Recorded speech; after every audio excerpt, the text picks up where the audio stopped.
Welcome to an introduction to web coding.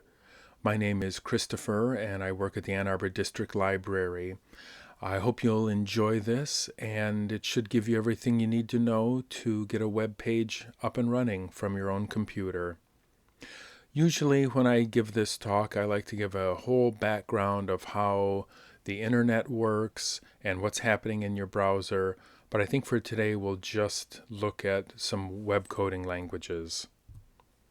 There are really four languages that come into play in a browser when it's reading a web page. And we're going to talk about all of those, how to code them, and how they all talk to each other. The first and really the most important one is HTML. This is going to tell you what should be on the web page.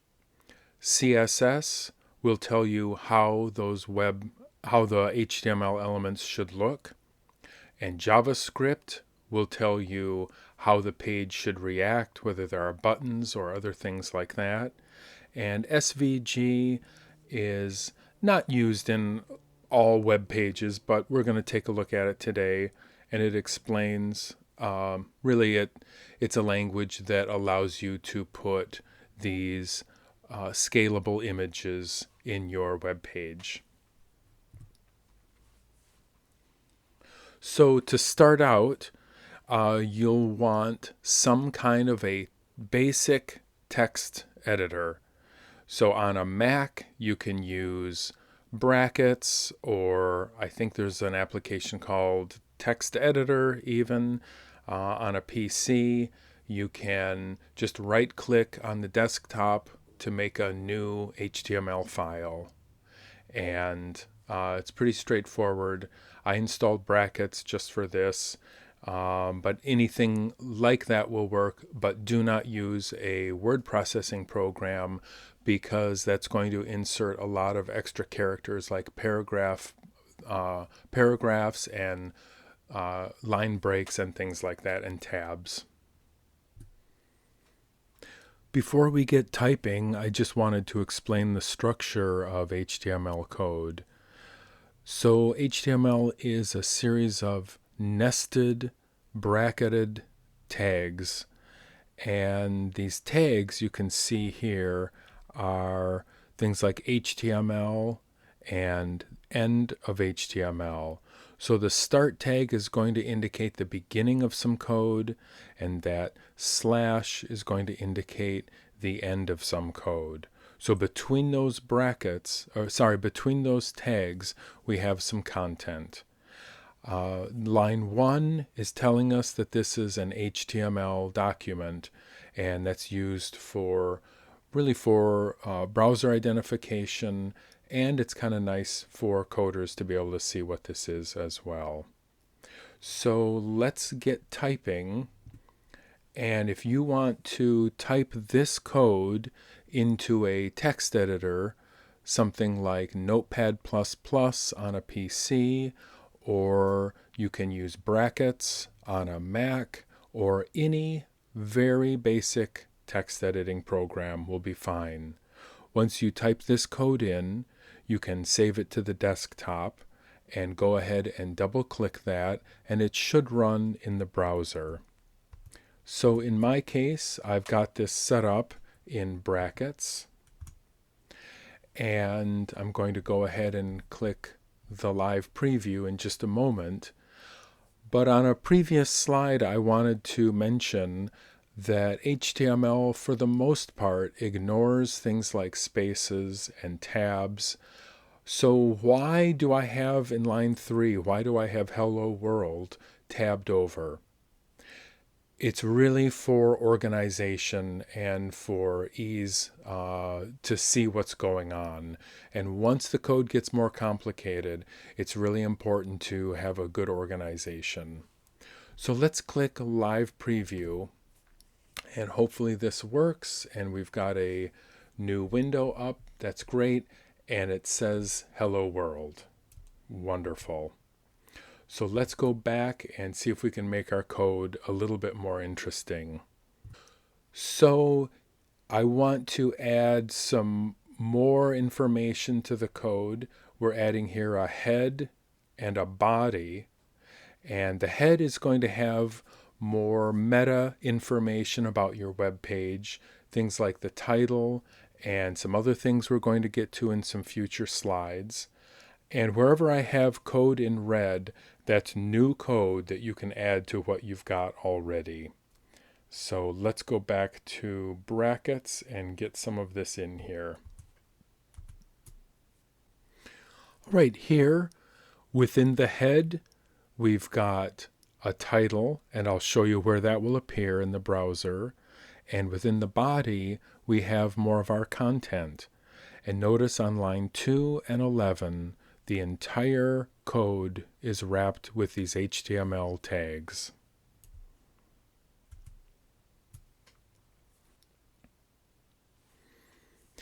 Next, we want to add some metadata, things like language and the character set that we're using.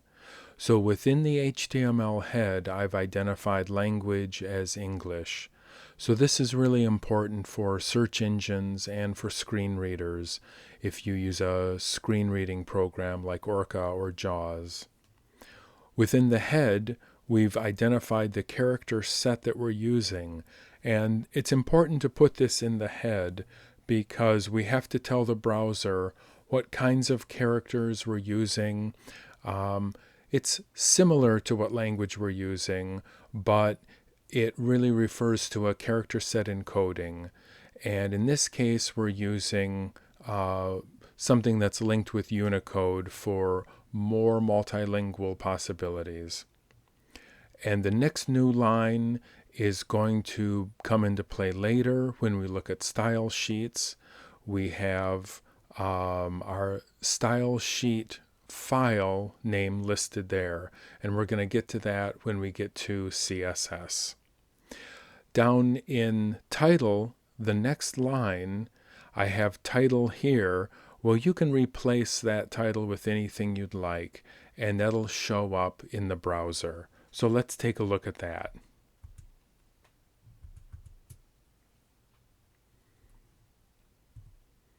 All right, when I hit live preview, we should see our new web page. Whoops.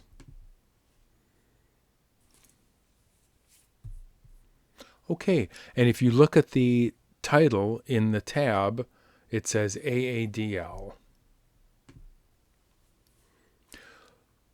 So far, we've just got a simple piece of text up, and we haven't added a lot. So let's go ahead and add some more nodes, some more elements to our HTML page. So main is going to be used to house most of our content.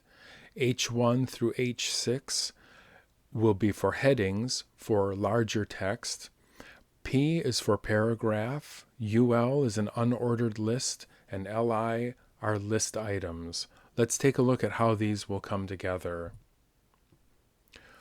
So now we're making a bulleted list in HTML. So you can go ahead and type that in, save it, and run it, and you should get something that looks like this.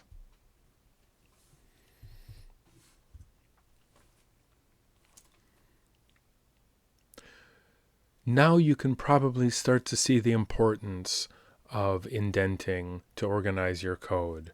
Let's go ahead and run this and see what it looks like. All right, so we can see we've got a big H1 saying big news. We have hello world as just a simple paragraph. And underneath that, we have cat breeds as an H3. And then we've got our unordered list and all of our 3 list items. Let's make a table someplace, and we can show how that's going to appear in a browser.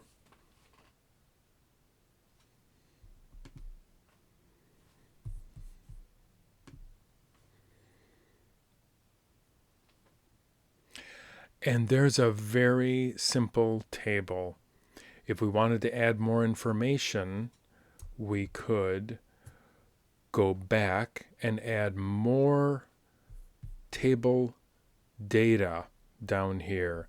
We have our table headers within a row, and our second row is our first piece, is our first book. If we added another row, we can do that really quickly. Let's see if this will work. Whoops.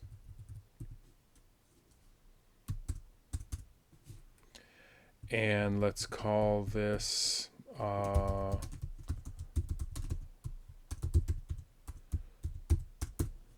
Good Soldier Schweik. And let's say I don't know when this came out. Maybe.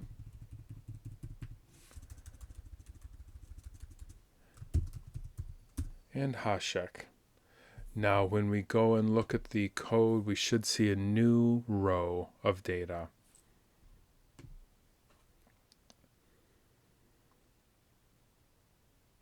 There it is.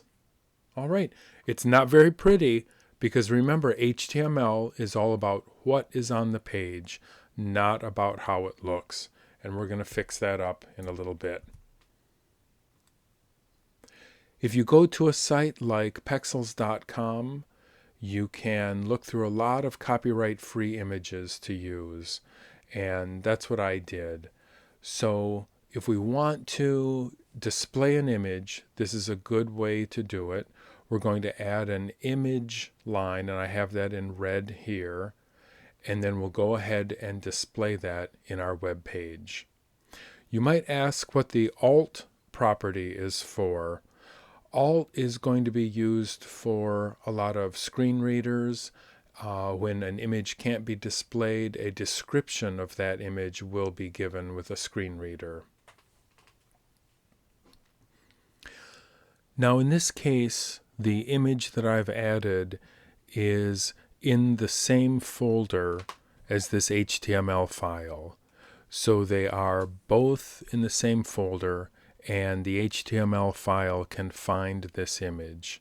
So let's go ahead and run this program, and we should see there's our Prague clock. Beautiful.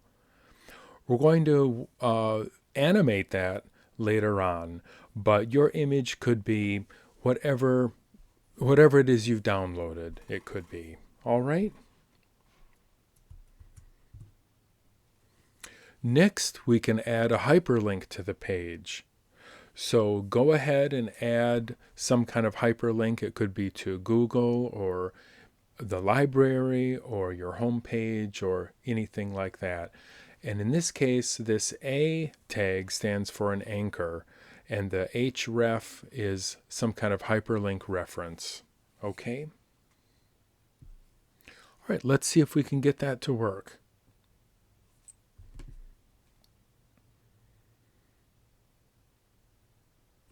And there's our link. And if we click that, we go right to the library. Clicking back takes us back to our own web page on our computer. So let's keep going.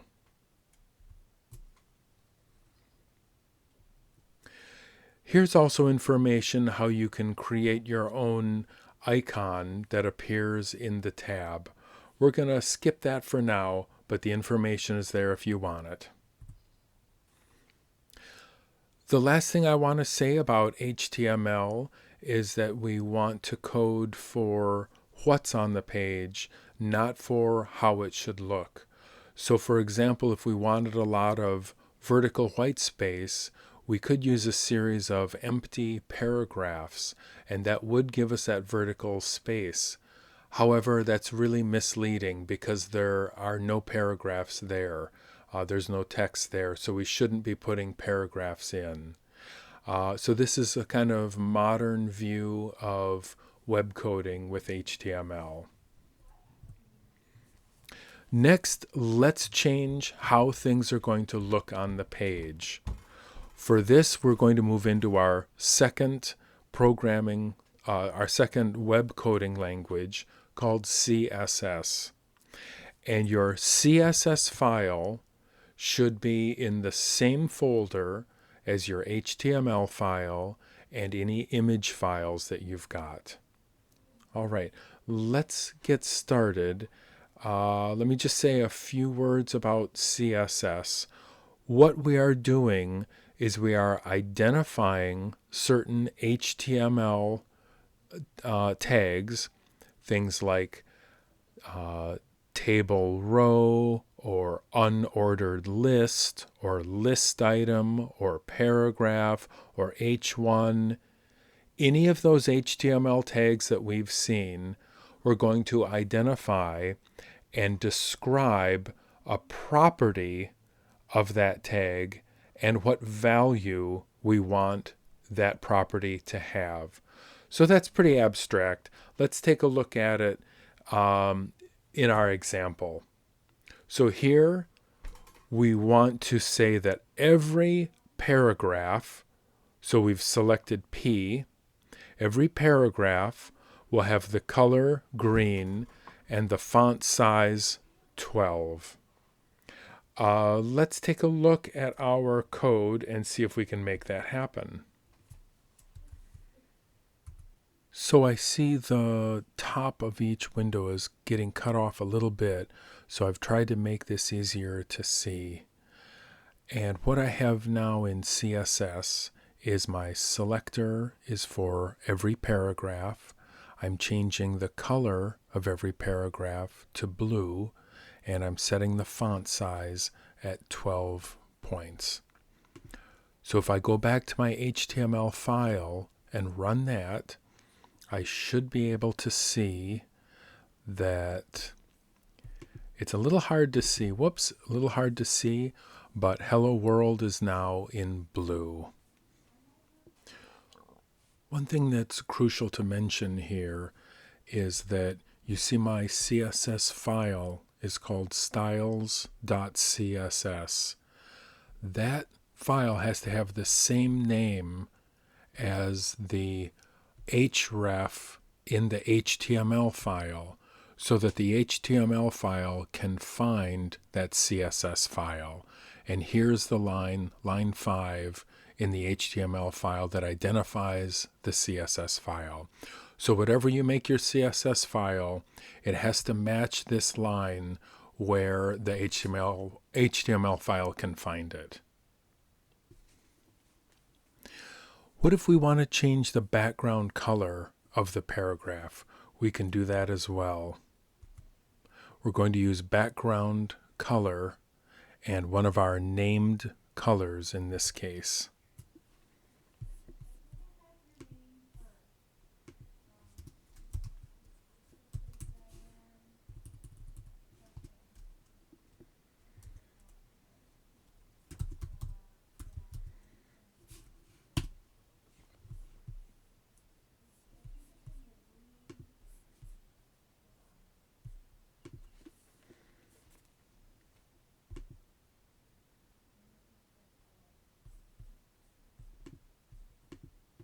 And there we go. Whoops. So the entire line where Hello World is in one of the named colors, cornflower blue.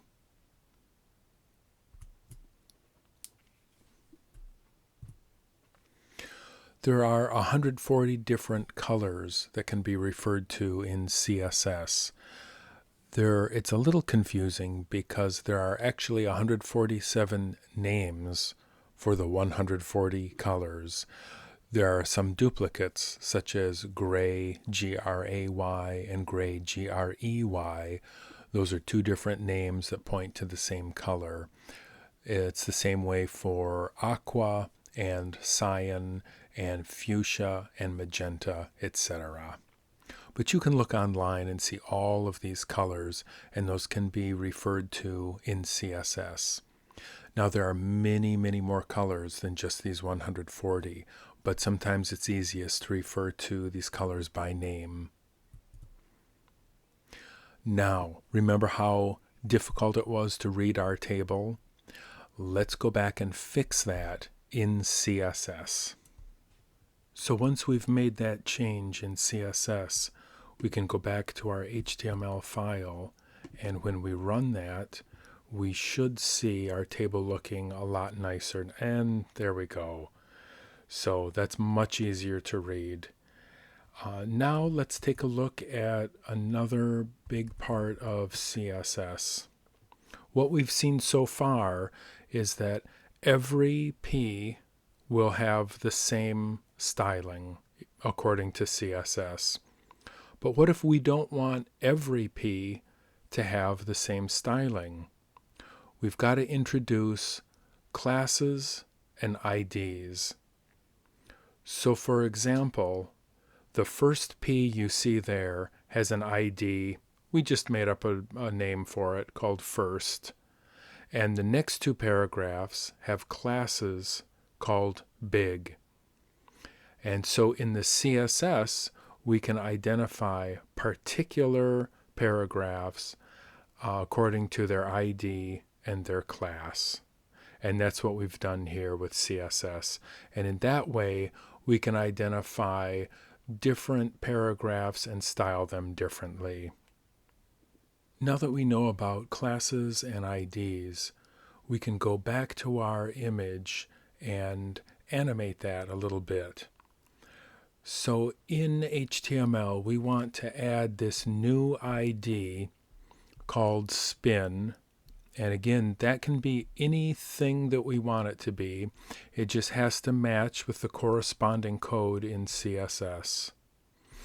So if you add this new part to the image called spin, and I really should have the alt tag over here, but I left that out. And in CSS, we need to make a new declaration for this ID with the hashtag spin:hover, and we're going to tell the browser what to do when the cursor hovers over that image. So type that in, and once we do, it should look a little bit like this. When we hover over the image, and there we go. If we want to add more functionality to our website, we can use some JavaScript code. So we want to start a new file, and here we'll call it main.js, and we'll save it in the same folder as all of our other files so they can all see each other. And in the HTML file, we'll add a new script tag that identifies the name of the JavaScript file. In the body, we'll add a button, and in our JavaScript file, we'll type in the code here that gives us button functionality. Once that's all done, we should see something that looks like this. When we go back to our HTML file and run it, we should see a new button showing up someplace on the page, and when we click it, we get a new pop-up window that says, "You clicked me." The last coding language I want to look at today is SVG, or Scalable Vector Graphics. And this is a great coding language that can be used to put images and diagrams on a web page. It looks similar to HTML, but it's actually considered a different language. So we can embed some shapes and some simple diagrams in HTML by using this SVG tag. Let's go ahead and do that. Here's an example of embedded SVG. We can put this SVG code anywhere in our HTML file, but I would put it somewhere near the bottom inside our body. And then rect is going to be code that we put into the CSS. Once we do that, we should see something that looks like this. Finally, here are some more resources that you can look at to learn more about these web coding languages. I hope you had fun. Take care.